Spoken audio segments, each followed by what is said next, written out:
औरत का असली घर कौन सा, मायका या ससुराल? दिल को छूने वाली कहानी। तुम्हें कितनी बार बताया है, मेरे तैयार होने से पहले मेरा नाश्ता तैयार हो जाना चाहिए। शादी के 25 सालों बाद भी मुझे क्यों बार बार एक ही बात बतानी पड़ती है? सुनीता, तुम्हें क्या है? तुम तो आराम से घर पर रहोगी, मुझे काम पर जाना पड़ता है। तुम हो कि हमेशा बेवकूफ़ों जैसी हरकत करती हो। अगर तुम ये जानबूझकर करती हो तो याद रखना, मुझसे बुरा कोई नहीं होगा। आज भी प्रशांत का पारा चढ़ा हुआ था। इन कटु शब्दों में अपना गुस्सा उतारते हुए, गीला तौलिया कुर्सी पर फेंकते हुए, प्रशांत गुस्से से सुनीता की तरफ देखने लगा। सुनीता के लिए प्रशांत का ये बेवजह का गुस्सा कोई नई बात नहीं थी। वह महीने में 3-4 बार ऐसे ही सुनीता पर बरस पड़ता था। पहले सुनीता उसका विरोध किया करती थी, लेकिन जब कई सालों तक प्रशांत में कोई बदलाव नहीं दिखा तो सुनीता ने खुद को ही बदल दिया। अब प्रशांत के कुछ भी कहने से सुनीता को कोई फर्क नहीं पड़ता था। प्रशांत की हर बात वो चुपचाप सिर नीचे झुकाए सुन लेती थी। शादी के तक सुनीता ने पूरी कोशिश की थी कि प्रशांत को बदला जाए, लेकिन फालतू का गुस्सा करना और बाद में सुनीता को भला बुरा कहना, ये मानो जैसे उसकी आदत बन गई थी। कोई भी वाद विवाद होता तो प्रशांत सीधा सुनीता को बोल देता, अगर मैं तुम्हें अच्छा नहीं लगता तो क्यों नहीं चली जाती अपने मायके? क्यों रहती हो मेरे साथ? इतना सब कुछ होने के बावजूद सुनीता प्रशांत के साथ रहती थी, क्योंकि उसे अपनी बेटी की फिक्र थी। और वह जाती भी तो कहाँ, अपने बूढ़े हो चुके माँ बाप को इस उम्र में परेशान करना नहीं चाहती थी। समाज और लोग क्या कहेंगे, यह भी तो उसे देखना था। वह इतनी पढ़ी लिखी तो नहीं थी कि खुद जाकर कोई नौकरी कर सके और अपनी बेटी का पालन पोषण कर सके। सुनीता को अब अपनी फिक्र नहीं थी, उसको फिक्र थी तो बस अपनी शादी लायक हो रही बेटी की। सुनीता नहीं चाहती थी कि पति पत्नी के झगड़े की वजह से उसकी बेटी परेशान हो। बेटी की पढ़ाई पूरी हो चुकी थी, उसके लिए अब शादी के रिश्ते आने लगे थे। कई रिश्तों को बेटी ठुकरा चुकी थी। 2-3 महीने बाद एक अच्छा रिश्ता आया। रिश्तेदारों और पहचान के लोगों ने भी लड़के के बहुत गुणगान किए थे। प्रशांत एक शाम अपनी बेटी के पास बैठकर उसे बताने लगा, बेटी, बहुत अच्छा लड़का है, पढ़ा लिखा है, बड़ा घर है, बहुत अच्छी नौकरी है। ऐसे रिश्ते बार बार नहीं आते बेटा। इस बार मना मत करना मेरी बेटी।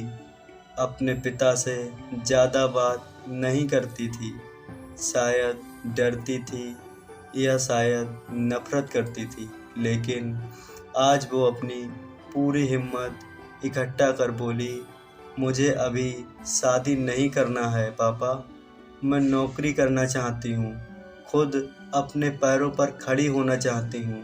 हाँ, तो उसमें क्या बड़ी बात है? मैंने लड़के से बात की है, वह तुम्हें किसी बात के लिए नहीं रोकेगा। तुम शादी के बाद भी नौकरी कर सकती हो, वह तुम्हें नौकरी के लिए परमिशन दे देगा। प्रशांत बोला, मेरा नौकरी करना या ना करना उसकी परमिशन पर क्यों डिपेंड रहेगा पापा? बेटी ने पूछा। मैं कह रहा हूँ ना, तुम्हें किसी भी चीज़ की कमी नहीं होगी। वहाँ ऐसे रिश्ते बार बार नहीं आते, इसे ठुकरा मत, बहुत खुश रहोगी। तुम वहाँ प्रशांत बोला, पापा क्या मैं उतनी ही खुश रहूँगी जितनी मम्मी इस घर में है? काव्या ने तंज कसते हुए कहा, आज तुम्हारी जबान कुछ ज़्यादा नहीं चल रही? प्रशांत गुस्से से आंखें बड़ी करते हुए बोला, पापा मुझे शादी ही नहीं करनी है, क्योंकि शादी के बाद अगर वह लड़का आपके जैसा निकला तो मैं क्या करूँगी? मुझे आपके जैसा जीवन साथी नहीं चाहिए जो बिना बात के मुझ पर हमेशा चिल्लाए। मुझे कुछ भी पसंद नहीं हो या ना हो, 10 बार सोचना पड़े, कहीं जाना वह नाराज़ हो जाए, मेरी तबीयत कैसी भी हो उसे परवाह ना हो, रोटी थोड़ी सी मोटी बन जाए तो घर सर पर उठा ले, उसकी चेक बुक ना मिले तो भी मेरा ही दोस्त निकाले, और हर छोटी मोटी बात पर मुझे मायके जाने के लिए कहे। बेटी ने अपना दिल खाली करते हुए पापा से सब कह दिया। प्रशांत का गुस्सा सातवें आसमान पर था, लेकिन उसके मुंह से एक भी शब्द नहीं फूट रहा था। वो बेटी की बातें सुन रहा था। बेटी उतना ही बोलकर चुप नहीं हुई। आज पहली बार वह अपने पापा के सामने इतना कुछ बोल रही थी। पापा, आपने माँ के साथ हमेशा गलत व्यवहार किया है। आप अपने ऑफिस का गुस्सा बिना सोचे समझे माँ पर उतार देते हैं। कभी इस बात की परवाह भी नहीं की करते कि उन्हें कैसा लगता होगा। आपकी बातें सुन माँ ने अपना स्वाभिमान खो दिया। प्रशांत आज पहली बार अपने किए बर्तावों को महसूस कर पा रहा था। वो इतना ही बोल पाया, जो तुम्हारा मन है वो करो, मैं तो इतना बुरा हूँ ना बेटी? बेटी ने प्रशांत का हाथ पकड़ा और बोली, पापा मुझे सिर्फ एक सवाल का जवाब दे दो। क्या आप चाहोगे कि मेरा पति आपके जैसा हो? अगर जब आपका जवाब हाँ है तो कर दीजिए मेरा रिश्ता आज ही, और ना है तो मुझे आत्मनिर्भर बनने दीजिए। प्रशांत कुछ भी ना बोल पाया और वहाँ से चुपचाप बाहर चला गया। आज उसे सुनीता के सामने जाने में शर्म आ रही थी। चलते चलते उसकी आंखों से आंसू बह रहे थे। प्रशांत ने आज से अपने आप को बदलने का निश्चय किया। अगले दिन से सुनीता ने अपने पति में काफ़ी बदलाव देखा।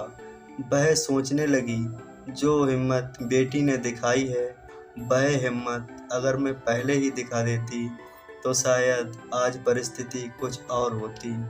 अब बेटी पढ़ लिख कर अच्छी नौकरी करने लगी थी और 3 साल बाद उसके लिए एक अच्छा रिश्ता आया। और उसकी विदाई पर प्रशांत बोला, बेटा तू हमेशा खुश रहेगी, क्योंकि तेरा पति तेरे बाप जैसा नहीं है। प्रशांत की ये बात सुनकर सुनीता और बेटी की आंखों से आंसू बहने लगे। दोस्तों, हमारे समाज में औरतों को भले ही देवी का दर्जा दिया जाता है, लेकिन वह स्वतंत्रता नहीं दी जाती जो उन्हें देनी चाहिए। उन्हें बचपन से ही बताया जाता है कि वह पराया धन है। स्कूल से आने में देर हो जाए तो पिटाई मिलती है। मोबाइल पर बातें करते हुए दिख जाएं या खिड़की से झांकते हुए दिख जाएं तो शक किया जाता है।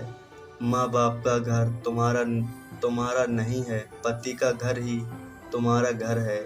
जीवन भर ये बातें बता बता कर उन्हें ससुराल भेज दिया जाता है, और एक दिन किसी छोटे मोटे झगड़े में ससुराल वालों से उन्हें सुनना पड़ता है कि इस घर को छोड़ दो और मायके चली जाओ। दोस्तों, आपको ये वीडियो कैसी लगी हमें कमेंट करके ज़रूर बताएं।